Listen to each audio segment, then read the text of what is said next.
அனைத்திந்திய அண்ணா திராவிட முன்னேற்றக் கழகத்தின் 75 மாவட்ட செயலாளர்கள் கூண்டோடு ராஜினாமா செய்யப்போவதாக செய்திகள் தற்பொழுது வெளியாகி அதிமுகவின் தொண்டர்களுக்கு மிகப்பெரிய ஒரு அதிர்ச்சியை ஏற்படுத்தியிருக்கிறது. நிச்சயமாக 2026இல் தற்பொழுது இருக்கக்கூடிய எம்எல்ஏக்களுக்கு மீண்டும் வாய்ப்பு வழங்கப்பட்டாலோ அல்லது புதிய எம்எல்ஏக்கள் வேட்பாளராக அறிவிக்கப்பட்டாலோ வாய்ப்புகள் மிக மிக குறைவு. வெற்றியடைவதற்கு மாவட்ட செயலாளர்கள் கைவிரித்து விட்டார்கள். அந்தந்த தொகுதிகளில் அதிமுகவின் தொண்டர்கள் ஒற்றுமையாக இல்லை.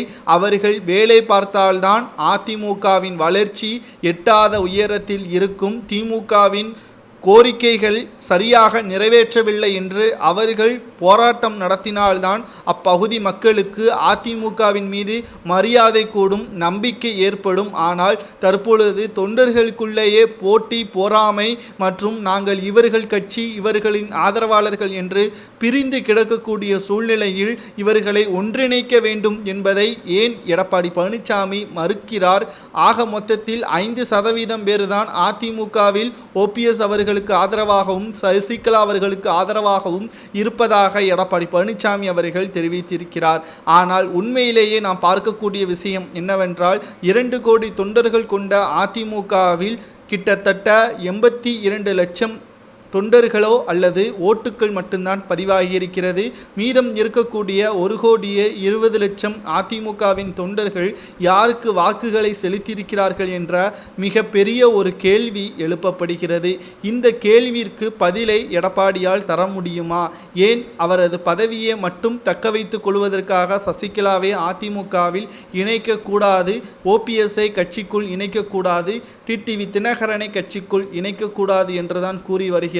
ஆனால் ஒற்றுமையாக இருக்கக்கூடிய அதிமுகவின் தொண்டர்கள் நிச்சயமாக அவர்களது வேலை இருந்தால் மட்டும்தான் அதிமுகவின் தலைமை வெற்றியடையும், இல்லை என்றால் வாய்ப்பே இல்லை என்ற செய்தியையும் நம்மால் பார்க்க முடிகிறது. ஒட்டுமொத்த திராவிட முன்னேற்ற கழகம் 2026இல் மாபெரும் வெற்றியடைவதற்கு தற்பொழுதே ஆயத்த பணிகளை மேற்கொண்டு வருகிறார்கள்.